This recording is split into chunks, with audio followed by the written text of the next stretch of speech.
18절 말씀에 다 같이 한번 봅시다. 생각하건대 현재의 고난은 장차 우리에게 나타날 영광과 비교할 수 없다 그랬습니다. 현재의 고난이라는 게 있고 장차 우리에게 나타날 영광, 즉 이것은 미래의 영광이에요. 그러니까 현재의 고난과 미래의 영광이라는 것인데 요 말씀을 보면 요거에 관련된 두 종류의 사람이 있단 말입니다. 여러분들은 어느 쪽입니까? 다시 말하면 첫 번째 부류는 현재의 고난을 참아서 미래의 영광을 얻으려는 사람. 첫 번째 사람. 두 번째 사람은 현재의 고난을 피하고 현재의 고난을 거부하고 미래의 영광도 그렇게 원하지 않는 사람. 자, 둘 중에 여러분은 어느 쪽입니까? 손 들으라고 할 겁니다. 정하십시오. 첫 번째는 현재의 고난을 참아서 미래의 영광을 얻으려는 사람. 이게 1번에 해당되는 사람이고 2번에 해당되는 사람은 현재의 고난을 피하고 미래의 영광도 기대하지 않아요. 현재 고난도 없고 미래의 영광도 기대하지 않아요. 이 두 번째 사람이 있습니다. 자, 어느 쪽인지 정합니다. 1번. 절대 다수네요. 예. 2번은 손들지 맙시다. 1번이 너무 많으니까 1번으로 통과하는 거로 이렇게 하겠습니다.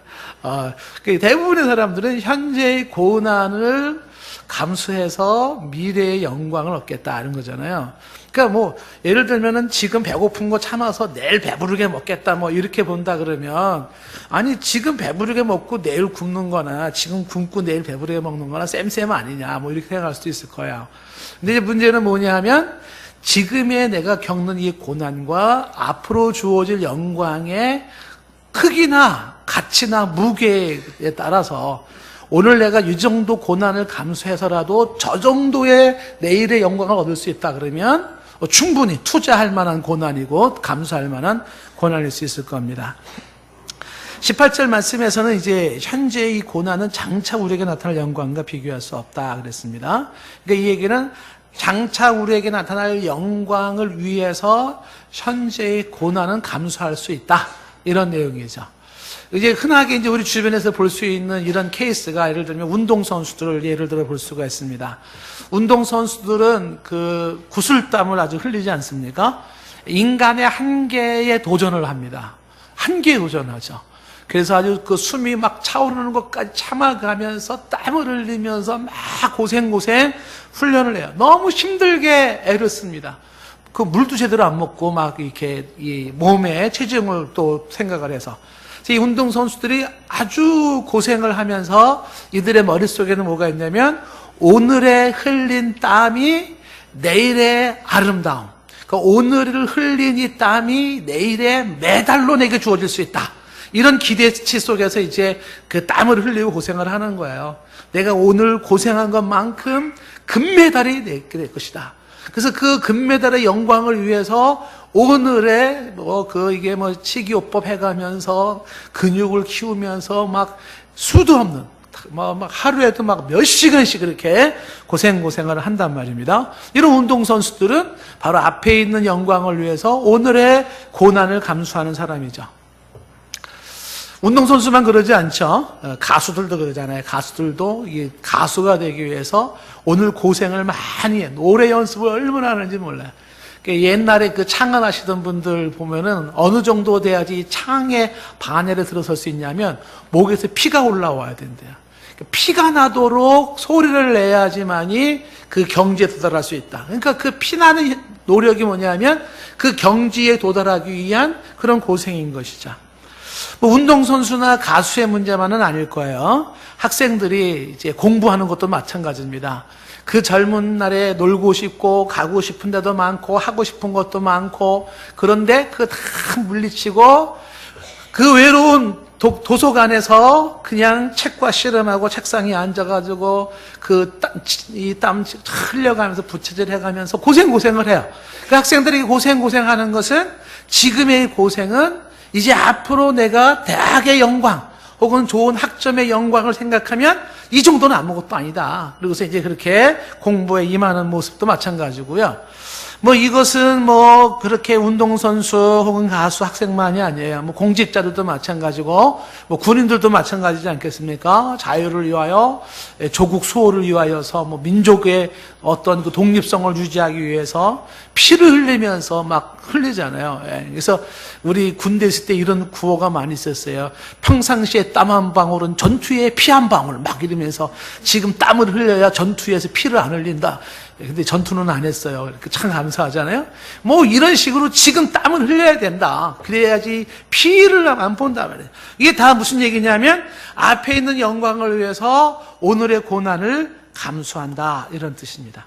자, 그렇다면 지금 이 18절 말씀에서 얘기하고 있는 현재의 고난과 장차의 영광을 이야기할 때 이것이 크리스찬들에게, 즉 하나님을 아빠, 아버지라 부르는 하나님의 자녀들에게서 이건 뭘 얘기하는 것일까? 이것은 크리스찬으로서 자녀들에게 주어지는 이 현재의 고난은 무엇이고 크리스찬으로서 자녀들에게 앞으로 주어질 영광은 대체 뭘 말하는 것일까? 그거는요, 요 18절 말씀이 그 17절 위의 말씀하고 연결되는 겁니다. 17절 말씀 지난주 우리가 보았지만은 자녀에 대한 얘기를 했습니다. 하나님은 아빠, 아버지라 부르는 자녀가 되어져서 자녀이기 때문에 하나님의 상속자가 돼요. 하나님의 나라를 유업으로 받고 하나님과 함께 왕으로 통치할 상속자가 되면서 동시에 그와 함께 영광을 받기 위하여 고난도 함께 받는 것이라고 말해요. 하나님의 자녀이기 때문에 받는 고난이 있어요. 하나님의 자녀가 아니라면 받지 않아요. 그런 고난은. 근데 자녀이기 때문에 받는 그 고난이 있어요. 그것은 하나님의 영광을 받기 위해서다. 앞에 있는 영광을 위해서 크리스찬들은 크리스찬이기 때문에 받는 고난을 감수할 수 있다. 이렇게 이야기를 하는 것입니다. 그렇다면 크리스찬들이, 하나님의 자녀들이 받는 고난은 뭡니까? 그 고난은 예수 믿는다고 뭐 사람들이 핍박하고 비웃고 조롱하고 가족 중에 누군가가 반대하고 이 정도의 고난, 그것도 고난일 수 있겠지만 여기서 크리스찬들이 현재 받고 있는 고난이라고 하는 것은 지금 우리가 앞부분에서부터 로마서를 쭉 보면서 내용을 보면서 참고할 수 있는 건 뭐냐면 크리스찬이기 때문에 갖는 갈등이 있어요. 크리스찬이 아니면 이런 갈등을 안 하는데 크리스찬이기 때문에 하나님의 자녀이기 때문에 그들만이 갖는 갈등이 있어요. 그 갈등이 뭐예요? 내 안에 두 가지가 싸우고 있단 말이에요. 하나는 뭐예요? 타락한 본능이, 타락한 육신의 이 본능이 자꾸만 나를 어디로 유혹을 합니까? 그것이 쾌락적으로 살자, 좀 안락하게 살자, 좀 향락을 누리며 좀 살자, 좀 게으르게 살고, 좀 적당히 살고, 대충 살고, 이렇게 거짓말도 하고, 좀 이러고 살자. 이게 내 안의 한 모습이에요. 그리고 또 하나의 내 모습은 성령이 내 안에 거하시면서, 그건 아니지. 하나님의 뜻을 이루어야지. 하나님을 기쁘시게 해야지. 거룩하게 살아야지. 바르게 살아야지. 정직하게 살아야지. 이렇게 성령의 역사가 있어요. 그 둘 사이에서 나는 뭐 하고 있다? 갈등하고 있는 거. 괴롭다. 그래서 늘 크리스찬들은 크리스찬이기 때문에 갈등하고 고민하는 거예요. 내 안에 두 모습이 싸워요. 그래서 어떤 때는 내 본능이 이겨요. 이 죄악이 이기고 육신이 이겨버려요. 그러고 나면은 찝찝함 때문에 또 괴로워가지고서 또 그 실패감에, 죄책감에 시달리고 또 그러고 있단 말이죠. 그래서 어떤 사람들은 이런 갈등이 없기 위해 차라리 교회를 안 나가고 예수님을 안 믿어버려요. 어떻게 해요? 속 편하잖아요. 교회 가서 목사님 말씀 안 듣고 성경 말씀 안 들으니까 얼마든지 하고 싶은 거 하고 가고 싶은 데 가고 먹고 싶은 거 먹고 막 그러고도 문제가 없이 그냥 이렇게 나아간단 말이죠. 근데 이렇게 나아가는 삶을 지난번에 뭐라 그랬어요? 이것이 육신의 삶이로, 그것은 사망으로 가는 길이에요. 그런데 크리스찬들은 그렇게 사는 게 아니에요. 먹고 싶고 가고 싶고 하고 싶지만 그 본능과 육신이 원하는 건 있지만 성령의 인도하심 따라 성령의 역사하심으로 그것을 억압하고 누르고 하면서 그러면서 성령의 인도하심 따라 나아가요. 하나님의 뜻을 이루기를 원하고 나아가는데 바로 그것이 현재의 고난을 바로 앞으로 주어질 영광과 비할 때는 지금의 이걸 참아 나가는 것들은 아무것도 아니라고 말을 하는 것이죠. 미래의 영광은 하나님의 상속자로서 주와 함께 왕노릇할 미래의 우리의 모습이에요. 그 영광이 오늘의 우리로 하여금 갈등과 심겨움을 이기게 한다는 것입니다. 하나님의 아들이기 때문에 치러야 하는 수고로움과 고통과 고난이 있다.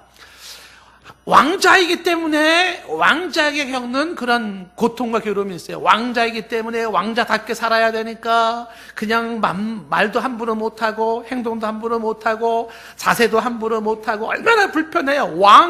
왕궁의 도를 지켜야 되니까. 그런 것들은, 그 불편함이라고 하는 것은 왕자가 왕자다워지는 길을 가는 거기에 있어서 이 정도 불편함은 감수할 수 있는 거다라고 하는 것이. 이걸 감수 못한다 그러면 왕자다울 수가 없고 왕의 채통에 서지 않는다는 거잖아요. 신자가 신자로서 그거 살아야 되니까 말도 함부로 못하고 행동도 함부로 못하고 제약 조건이 너무 많아요. 근데 그런 모든 것들을 감수하면 감수할수록 신자가 신자다워지고 하나님의 자녀가 하나님 자녀다워지고 하나님의 왕자가 하나님의 왕자다워지는 그 거룩함과 의와 성숙함과 그리스도를 닮은 모습으로 나아가는 길이에요. 앞으로 내가 얻을 수 있는 그 영광을 생각한다면 이 정도 불편한 쯤이야, 이 정도 심겨움 쯤이야 감당할 수 있지 않겠느냐, 바로 이 얘기인 것입니다. 자, 이렇게 얘기를 하면 여러분들 중에 이제 많은 분들은 아직 이 말씀이 내게 와닿지 않는 분들이 계세요. 어떻게 와닿지 않냐 하면 도대체 크리스찬들이 장래에 받을 영광이 뭐길래, 그까짓 게 뭐길래 오늘 우리는 수고와 그런 갈등과 또 애쓰는 모습을 감수해야 되는가? 장래에 우리가 누릴 영광이 도대체 뭐길래, 그까짓 게 뭐길래 오늘 우리는 그렇게 오늘의 고난, 현재의 고난을 감수해야 되냐 하는 거예요. 그게 뭐길래? 실감이 잘 안 되시는 분들은 그게 실감이 안 되니까 나 그렇게 살고 싶지 않다. 난 지금 현재 고난 없이 속 편하게 살고 싶다. 이러고 나간단 말이죠. 그런데 그 장래의 영광이 어느 정도고 그것이 무엇인지, 그게 얼마나 중요하고 얼마나 가치 있고 얼마나 소중한 것인지를 잘 아는 존재가 있어요. 누가 그걸 너무너무 잘 알고 있냐면 그게 자연이에요. 자연. 그게 피조세계, 피조물들이에요. 그게 지금 오늘 말하고 싶은 얘기인데 19절 말씀에 보시면 이렇게, 오늘 말씀은 19절에 피조물이 고대하는 바라고 되어 있어요. 그러니까 피조물이 고대하는 게 있습니다. 이 피조물이라는 것은 하나님이 만들어 놓으신 것들로서 쉽게 말하면 자연세계입니다. 우리가 보면 여기 관악산도 있고 그 다음에 무슨 뭐 한강도 있고 많이 있잖아요. 그런 산이면 산, 강이면 강, 바다면 바다, 새면 새, 꽃이면 꽃, 나무면 나무, 이런 모든 피조물들이 고대하는 게 있대요. 고대해. 간절히 기다리고 사모하는 게 있다는 거예요. 이 피조물들이 지금 사람에 대한 이야기를 하다가 갑자기 방향이 자연색으로 방향이 바뀌어지고 있는데 여기 의도가 있습니다. 의미가 있는 거예요. 이 피조물들이 고대를 하는 게 있는데 그 고대하는 게 뭐냐면 19절에 하나님의 아들들이 나타나는 것을 그렇게 원하고 있다는 거예요. 여러분 이따가 예배 끝나고 지나가다 나무한테 물어보세요. 야 나무야 너 뭘 그렇게 고대하니? 그럼 나무가 속삭일 겁니다. 하나님의 아들들이 나타나는 거야, 이렇게 말해줄 거예요. 지나가다가 꽃 한 송이를 볼 때 조그만 들꽃 한 대 물어보세요. 들꽃아 네가 고대하는 게 뭐니? 그러면 꽃이 속삭일 거예요. 하나님의 아들들이 나타나는 거야. 한강에 가가지고 물어보시고 동해 바다 가서 서해 바다 가서 물어보세요. 도대체 너네들이 바라고 기대하는 게 뭐니? 물어보세요. 그럼 말할 거예요. 하나님의 아들들이 나타나는 거야 라고 말하는 거예요. 도대체 이 피조물들이 왜 하나님의 아들들이 나타나기를 그렇게 원하고 있을까요? 그 이유가 뭘까요? 그것은 이 피조물이라고 하는 자연세계가 인간과 뗄래야 뗄 수 없는 불가분의 관계를 가지고 있기 때문에 그래요. 어떤 불가분의 관계를 가지고 있는 것이냐면 하나님이 인간을 창조할 때 인간을 위해서 먼저 만든 게 자연세계예요. 하늘의 해와 달과 별과 바다와 물고기와 공중의 새와 다, 이 사과나무, 감나무, 밤나무, 모든 나무까지도 다 인간들에게 만들어 놓았는데, 그러는데 이 모든 만물을 다스릴 수 있는 만물의 영장으로 인간을 세워놨어요. 그런데 이 인간이 주인 노릇을 못했을 때에, 만물의 영장으로서 다스리지 못하고 통치하지 못할 때에 인간의 범죄, 인간의 타락은 그대로 그 범죄의 결과가 자연세계로 이어져 버렸어요. 이 자연세계로. 그래서 인간의 범죄로 말미암아 자연이 파괴되어졌어요. 그 인간의 범죄로 말미암아 파괴된 자연은 신음하며 고통하기 시작을 했어요. 그래서 인간에 의한 그 죄의 결과로 자연세계에는 자연이 원치 않는 일들이 벌어지기 시작했어요. 다시 말하면 만물의 영장이 악의 지배를 받으면서 자연세계가 악의 지배를 받게 됐는데, 그 결과가 자연세계의 비극으로 나타나기 시작했어요. 자연이 몸살을 앓고 있어요. 그게 바로 지진이고, 그것이 화산이고, 그것이 쓰나미고, 산불이고, 열대현상이고, 각종 자연재해고, 질병이고, 전염병이고, 막 이런 거 그 조류인플레이자 막 수많은 것들이 막 생겨나면서 자연의 세계들이 어떻게 됐냐면 너무너무 힘들어져요. 이 결과가 바로 인간 죄값으로 주어져요.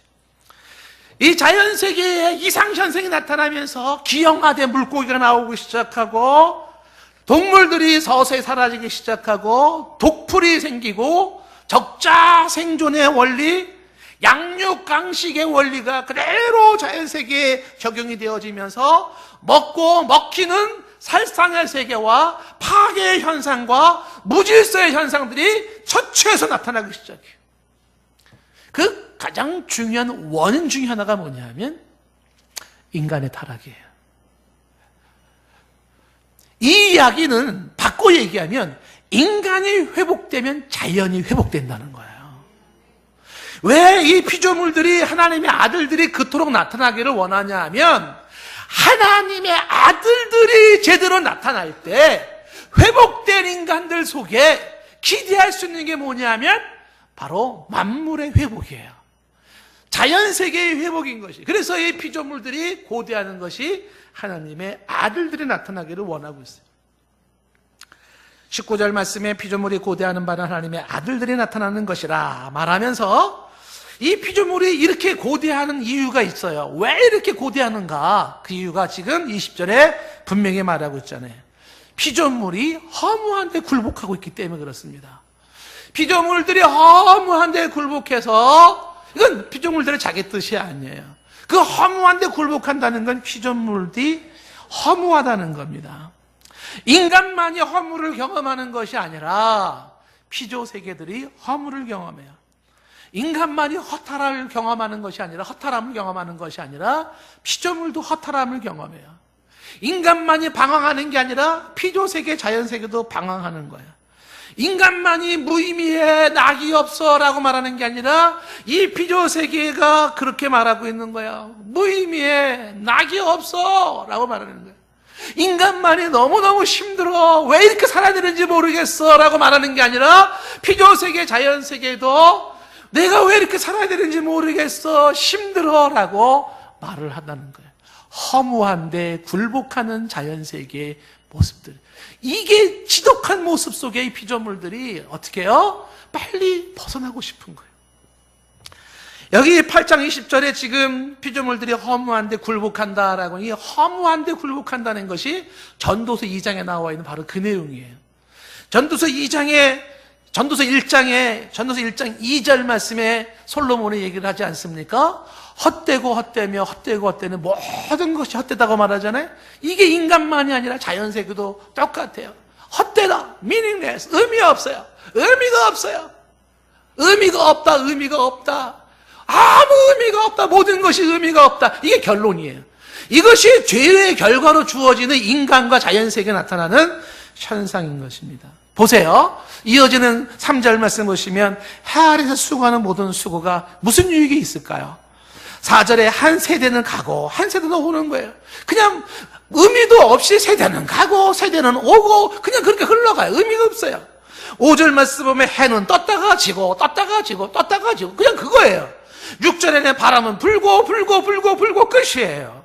7절 말씀에 강물은 그냥 흘러가는데 바다로 모여. 그래서 뭐 어쨌다는 거야. 그냥 매가 없이 의미 없이 흘러가는 강물의 모습이에요. 이런 의미 없는 일상의 반복 속에서 8절에 이렇게 나오는 거예요. 8절에 모든 만물이 뭐하다고요? 만물이 피곤하다.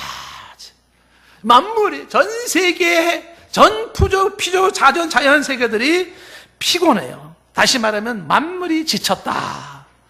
만물이 파김치가 됐다. 여러분들이 하루의 일상 힘들게 일을 하고서 넥타이 만큼 풀어헤치고서 파김치 돼가지고 집에 들어가잖아요. 그리고 집에 들어가자면 팍 쓰러지지 않습니까? 힘들어. 만물이 그러는 거예요. 만물이 하루가 해가 끝나면은 넥타이 다 풀어헤치고서 푹 쓰러져가지고 힘들어, 지쳤어, 이렇게 되는 거예요. 이게 만물이 이렇게 피곤해 지쳐 있다라고 이야기를 하는 것이에요. 그래서 이 전도서 이야기 속에 쭉 내려가면 1장 14절까지 내려가면 14절에 이런 말이 나와요. 내가 해 아래서 행하는 모든 일을 보았는데 모든 일을 보았어요. 근데 보라, 다 헛되요. 부질없는 바람을 잡으려는 것 같아요. 바람이 잡혀요, 이게? 예? 그냥 맨 손짓을 하는 거예요. 뭔가를 잡으려고 그래요. 근데 바람 잡으려는 것도 부질없어요. 다 의미 없는 이 모습이 모든 게 그렇다라고 이야기를 하는 것이죠. 이 자연 세계가 이렇게 허무하게 된 것은 아까 말한 것처럼 인간의 죄 때문이에요. 여러분 창세기 3장 17절 말씀에 하나님이 아담에게 이런 말씀하잖아요. 내가 네 아내의 말을 듣고 내가 네게 먹지 말라 한 나무 열매를 먹었은즉 땅은 너로 말미암아 저주를 받고 라고 되어 있어요. 아담이 죄를 졌는데 땅이 저주를 받아요. 인간이 죄를 지었는데 왜 자연세계가 저주를 받아요? 이게 인간과 자연에 떨어질 수 없는 관계의 모습이에요. 18절 말씀에 그래서 땅은 가시덤불이 나기 시작해요. 가시가 돋아 땅들에서 엉겅퀴가 나기 시작해요. 아픔을 주고 찌르고 상처 주는 일들이 자연세계에 나타나고 있는 것입니다.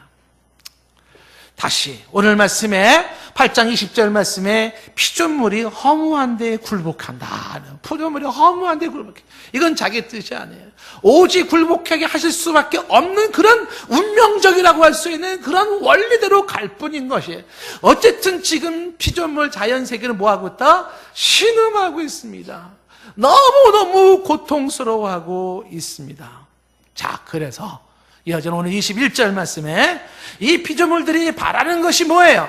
자연세계가 바라는 것은 피조물도 썩어짐의 종로로 탄 데서 해방되는 거예요. 그래서 하나님의 자녀들의 영광의 자유에 그들도 이르기를 원하고 있습니다.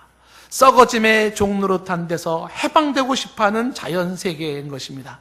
썩어짐의 종노릇이라는 것은 어쩔 수 없이 썩어질 수밖에 없는 존재를 말하고 있는 거예요. 묶여 있어요. 썩지 않으면 안 되는 종이 되어 묶여 있는 게 자연세계예요. 어쩔 수 없이 부패해야 되고 어쩔 수 없이 죽어야 되는 존재인 이 피조세계는 여기서 해방되고 싶어 하는 거예요. 이 자연이 몸살을 앓고 있으면서 해방되고 싶어요. 이 썩어짐의 종로로 탄 데서 이 허무한 곳에서 빨리 벗어나고 싶어요. 그래서 하나님의 자녀들이 누리는 그 영광의 그 자유, 절대 자유에 그들도 이루고 싶어 하는 것입니다. 썩어짐에서 사람이 이 죽음이라고 하는 부패 속에서 여기서 해방이 가능할까? 이게 가능할까? 야, 자연 정신 좀 차려. 어떻게 썩어짐에서 거기서 해방이 될 수가 있어. 그건 안 되는 거야. 이렇게 말하겠습니까? 고린도전서 15장 51절 말씀에 이런 얘기가 나와요. 보라, 내가 너희에게 비밀을 말하노니. 이 비밀이 뭐라 그랬어요? 시크릿, 그 비밀이 아니에요. 미스테리. 내가 너희에게 미스테리한, 신비한 거 하나 말해줄게. 이게 신비해요. 우리의 논리로는 도저히 설명할 수 없는 미스테리한 걸 너희에게 말해주겠다는 거예요.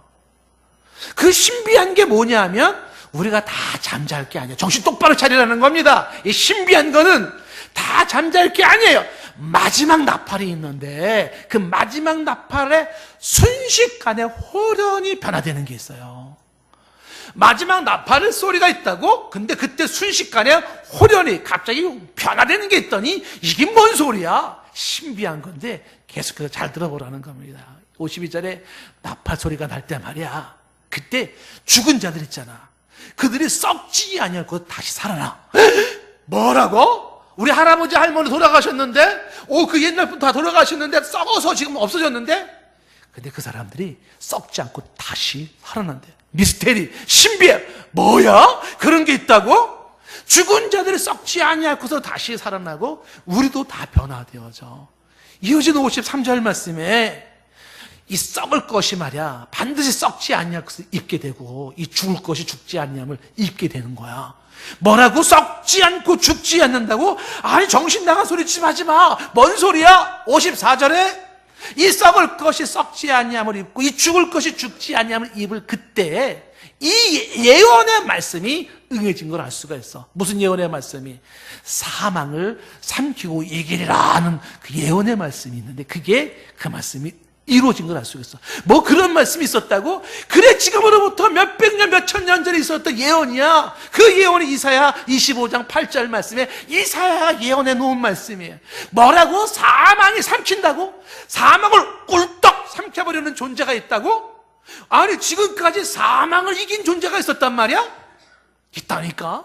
사망이 삼켜버려. 더 이상 사망이 사망 노릇을 못한다니까? 그게 생명의 힘이, 생명의 힘. 아니, 그런 역사가 있다니.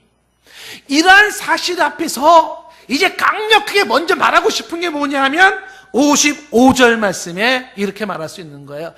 팔을 걷어붙이고, 그리고 인류 역사에 지금까지 왕노릇했던 사망을 향해서 말하고 싶은 게 있어요. 뭐라고 말하냐면, 사망아, 너의 승리가 어디 있느냐? 너의 빅토리가 어디 있느냐?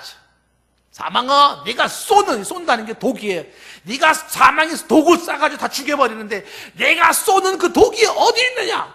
사망이 이김에 삼킴되었을 때는 이 사망은 무력해진 존재가 되어져서 더 이상 사망은 승자의 모습으로 인류에 서지 못해요.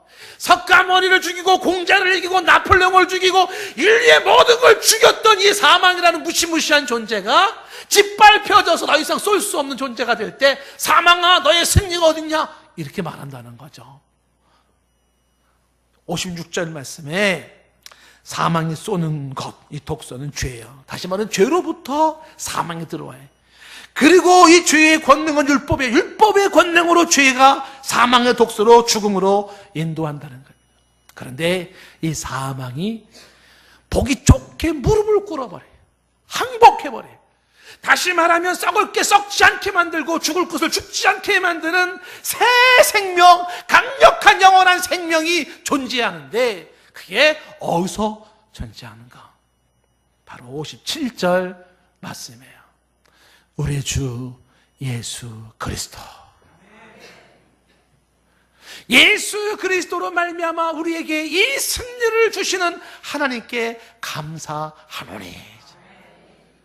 예수 그리스도로 말미암아 주어지는 승리, 그것은 사망을 이긴 승리요, 독소를 극복한 승리요, 그리고 모든 인간의 삶 속에 죄로 주어지는 그 혼란과 허무와 고통과 썩어짐과 무너짐으로부터 극복해내고 이겨내는 승리예요. 예수 그리스도 안에서 주님이 친히 몸소 이거를 증명해 보이신 거예요. 당신이 부활하심으로 말미암아 더 이상의 사망의 왕노릇할 수 없음을, 죗값으로 주어지는 모든 인간의 고통, 이 피조세계의 고통이 존재할 수 없음을 예수님이 승리의 모습을 보여준 것이, 그 주 예수 그리스도, 그분을 통해서 우리에게 주어지는 이 승리를 기뻐하고 감사한다는 거예요. 그래서 고린도전서 15장 58절에는 이렇게 권면을 하잖아요. 그러므로 내 사랑하는 형제들아, 건실하며 흔들리지 말며 항상 주의 일에 더욱 힘쓰는 자들이 되라. 이는 너희 수고가 주 안에서 헛되지 않은 줄 알미라. 오늘도 수고하고 오늘도 애쓸 때 흔들리지 말아야 할 것은, 이 승리의 예수 그리스도가 앞으로 우리에게 보장된 미래의 영광이 존재함을 말하고 있으니, 오늘의 고난을 이기며 오늘의 그 고통을 이기며 그 믿음으로 주와 함께 그 영원한 나라를 바라보라는 것이에요. 오늘 21절 본문 말씀에 그들이 바라는 것은 이 피조물이 썩어짐의 종로릇한 데서 해방되는 거예요. 이게 가능하단 말이에요. 빨리 벗어나고 싶어요. 그래서 하나님의 자녀들의 영광의 자유 이루는 것처럼 그렇게 되고 싶어요. 22절 말씀에 피조물들이 다 이제까지라는 것은 아담과 하와의 타락 이후로부터 지금까지예요. 그 범죄한 이후로부터 지금까지 피조물들은 뭐 했어요? 함께 탄식하며 함께 고통을 겪고 있는 걸 우리가 안단 말이에요. 이 피조물들이 이렇게 탄식하며 이렇게 고통하며 지금까지 지내오며 피조물들은 뭘 꿈꾸고 있다고요? 해방을 꿈꾸고 있어요. 이 피조물들은 무엇을 기대하고 있다고요? 회복을 기대하고 있어요. 이것이 어떻게 가능하다고요? 바로 하나님의 자녀된 이 하나님의 백성들을 통하여서 회복된 그의 나라, 다시 예수 그리스도에 통하여서 이루어질 영원한 그의 나라를 통한 그 나라를 꿈꾸고 있는 것이에요. 이 피조물들의 이야기가 지금 탄식하고 고통하면서 해방을 꿈꾸고 회복을 고대한다라고 하는 이야기. 지금 갑자기 로마서에서 피조물 자연세계를 이야기하는데 여기서 진짜 중요하게 말하고 싶은 포인트는 자연세계가 아니에요. 이 피조물들이 이렇게 고생하고 눈물 쏟고 신음하고 허탄과 허무함 속에서 해방을 꿈꾸고 그리고 자유를 노래하고 고대하지만 말하고 싶었던 포인트는 이 피조물이 아니죠. 뭘까요? 결국은 인간입니다. 이 말씀 속에서 이걸 주고 싶었던 거예요. 피조물도 자연세계도 이토록 오늘의 고통을 참으며 이토록 오늘의 아픔을 참으며 그리고 해방의 그날을 꿈꾸고 그리고 회복의 그날을 꿈꾸며 살아가는데 하물며 인간들은 뭐야? 인간들은 하물며 너희들은 뭐하고 있냐라는 거야. 너희들에게도 이러한 탄식과 고통 속에 그 해방을 바라보면서 그 회복을 바라보면서 나가고 있냐라는 이야기를 말하고 싶은 거죠. 자연세계는 눈물을 뚝뚝뚝뚝 흘리면서 고통하면서 벗어나고 싶습니다. 여기서 벗어나고 싶습니다라고 노래하고 주 예수 그리스도의 생명 안에서 회복된 모습을 꿈꾸고 있는데 인간으로서 자연처럼 그렇게 눈물 뚝뚝 흘리면서 내가 예수 안에서 해방되고 싶습니다. 내가 예수의 생명으로 다시 한번 자유를 누리고 싶습니다라고 말함이 있냐는 것이에요. 23절 말씀에 계속해서 이렇게 얘기를 하잖아요.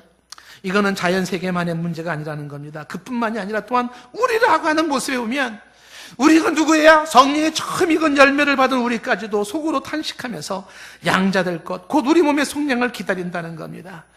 23절 말씀을 하나하나 생각해보면 먼저 성령의 처음 익은 열매를 받은 우리라고 했어요. 성령의 처음 익은 열매가 누구냐면 예수 그리스도예요. 그 예수 그리스도를 받은 우리라고 얘기를 하고 있는 겁니다. 예수님이 처음 익은 열매예요. 성령의 첫 열매 예수 그리스도라고 얘기를 하고 있어요. 여러분 고린도전서 15장 20절 말씀에 말하잖아요. 15장 20절 말씀에 그러나 이제 그리스도께서 죽은 자 가운데서 다시 살아나사 잠자는 자들의 첫 열매가 되셨더라. 첫 열매가 되셨어요. 예수님이 죽은 자 가운데서 첫 열매가 되셨어요. 이어지는 21절에 사망이 한 사람으로 말미암았으니 죽은 자의 부활도 한 사람으로 말미암아요. 22절에 아담 안에서 모든 사람이 죽은 것 같이 그리스도 안에서 모든 사람이 삶을 얻게 돼요. 그래서 23절에 말하잖아요. 그러나 각각 자기의 차례대로 되는데 먼저는 첫 열매인 누구? 그리스도. 첫 열매인 그리스도가 먼저 시범을 보였었어요. 죽음을 이기고 부활한 그 죄의 열매, 죄로부터 완전히 벗어난 그 죄의 모든 결과에서 벗어난 첫 열매 예수님. 그 다음에 누구예요? 그 다음에는 그가 강림하실 때에 그리스도에게 속한 자예요. 성도들입니다. 자, 그렇다면 이 첫 열매 되신 예수 그리스도, 다시 오늘 말씀 23절 말씀에 보시면 그뿐만 아니라 또한 우리 곧 성령의 처음 읽은 열매 그리스도를 받은 우리까지도 속으로 탄식해. 우리도 지금 속에서 근심하고 탄식하고 있어요. 양자될 것, 이 양자된다는 것은 영적인 양자됨에서 이제는 실질적으로 육체와 함께 영원한 왕자로서의 활동할 그것을 말하는 거예요. 그래서 지금 23절 끝에 이렇게 말하잖아요. 곧 우리 몸의 속량을 기다리느라.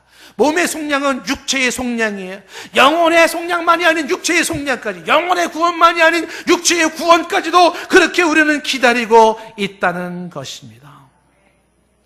하나님의 자녀된 자들이 실제로 왕국을 다스릴 영원한 그의 나라의 실현을 기다리고 있다는 것입니다. 자, 이야기의 결론은 이런 식으로 가고 있습니다. 24절 말씀에 우리가 소망으로 구원을 얻었음에 라고 말하고 있습니다. 여러분, 믿음으로 구원받았습니까? 소망으로 구원받았습니까? 라고 묻는다면 믿음으로 구원받았다고 말할 것입니다. 그런데 여기는 왜 소망으로 구원을 얻는다고 말했을까요?